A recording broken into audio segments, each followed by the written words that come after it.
আমার ওয়াইফ মারা গেছে, আমার 2 মাইয়া মারা গেছে, আমার নাতি মারা গেছে। তারা কি অনুষ্ঠানে আসছে? এটা গোপালগঞ্জ যাইতেছিল আমার ছোট বোনজামের ওই যে মিলাদে আর কি। আর এর আগের শুক্রবারে মারা গেছে, পরের শুক্রবারে মিলাদ।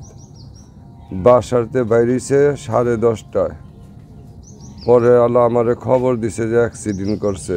এই যে আমার মেজু মেয়ে, পরে সেনাবাহিনী ওরা বলছে যে আপনি জলদি মিটপুর আহেন। পরে মিটপুর গেছি, যা দেখি লাশ শুয়ে রয়েছে। আল্লাহ আল্লাহ, এখন আসলে আমি রাষ্ট্রের কাছে চাই, ঘরে ঘরে দেশ স্বাধীন হওয়ার পর থেকে সারা বাংলাদেশ রাস্তা উন্নয়ন হয়েছে, কিন্তু কোনো ড্রাইভার উন্নয়ন হয় নাই। সব ওই যে কোনো ভালো লাইসেন্সদারি আমি এইটাই রাষ্ট্রের কাছে চাই। আমার সন্তান গেছে, আপনাদেরও এই যে সন্তান স্কুলে যায়, কলেজে যায়, বেড়াইতে যায়, আপনি গ্যারান্টি দেন মরে যাইব কিনা? রোজ শত শত মানুষ মারা যায়। আমি রাষ্ট্রের কাছে চাই, সড়ক উন্নয়ন করছে, ড্রাইভার এই যে ইলিয়াস কাঞ্চনের মতো প্রতিটা ঘরে ঘরে আপনার এই যে এই নিরাপদ সড়ক চাই, প্রতিটা ঘরে। সারা বাংলাদেশে একটা স্লোগান হোক, আমি এই চাই, আর কিচ্ছু চাই না। এই দেশটা কোনো সরকার, আওয়ামী লীগ, বিএনপি, এর সাথে যত সরকার আছে, মানুষের রাস্তার নিরাপত্তার কোনো উন্নয়ন করে নাই, রাস্তা উন্নয়ন করছে। আমি সরকার, এই দেশ, এই প্রত্যেকটা জনগণের কাছে, প্রতিটা জনগণ, প্রতিটা নারী পুরুষ সর্বস্তরের 18 কোটি মানুষের কাছে আমি চাই প্রতিটা ঘরে একজন নিরাপদ সড়কের আন্দোলনের নেতাকর্মী গড়ে উঠুক। আমরা এই বিষয়টার জন্য, এটা ড্রাইভারের অবহেলার কারণে হয়েছে। ড্রাইভারকে মানে শাস্তির আওতায় মানে এটার সূক্ষ্ম বিচার চাই, যাতে নিয়ে আমাদের মতো আরও কোনো পরিবারের এরকম না হয়। একজন লোকের শাস্তি দিলে, এক ড্রাইভারে, আরও বাকিগুলা সতর্ক হয়ে যাব, এই ধরনের কাজ আর কখনো করব না। আমার বোন দুই বাগনি গেছে, আর বাগনির এক ছেলে গেছে, মারা গেছে। এরা গোপালগঞ্জ, ঢাকা থেকে গোপালগঞ্জ যাওয়ার পথে গেছে। আর যেখানে মারা গেছে ওইখানে মারা যাওয়ার তো কোনো প্রশ্নই ওঠে না। গেছে ব্রিজ টোল দেওয়ার সময় গেছে।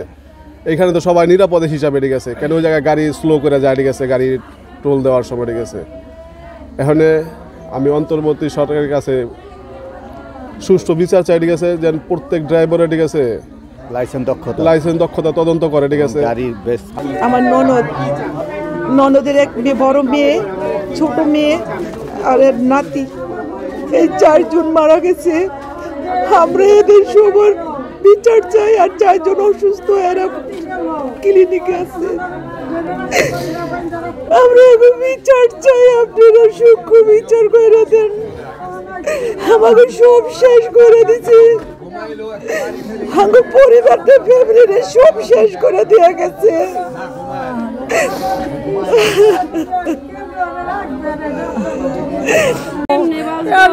দুইটা ভাইয়া, একটা নাতি, স্ত্রী, দুনিয়ার মধ্যে কেউ নাই। কিলিয়া বাঁচবো, হয়তো পাগল হয়ে গেছে।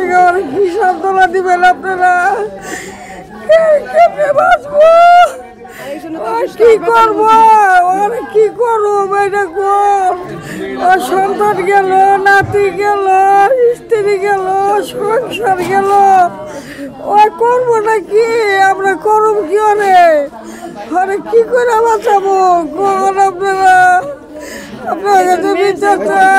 আমি নাই মিরিহা আয়াজ সব শেষ, নাতি বাগনি সব শেষ, বোন সব শেষ, সবাই শেষ হয়ে গেছে গা, কেউ নাই। আমাকে সব শেষ। আমরা 1টার দিকে আর কি ফোন পাইছি, গাড়ি একবারে হয়ে গেছে গা, একবারে মোয়ার মতো হয়ে গেছে গা। তখন আমরা নাই, ঠিক নাই, কোন দিকটা গেছি কিচ্ছু বলতে পারি না।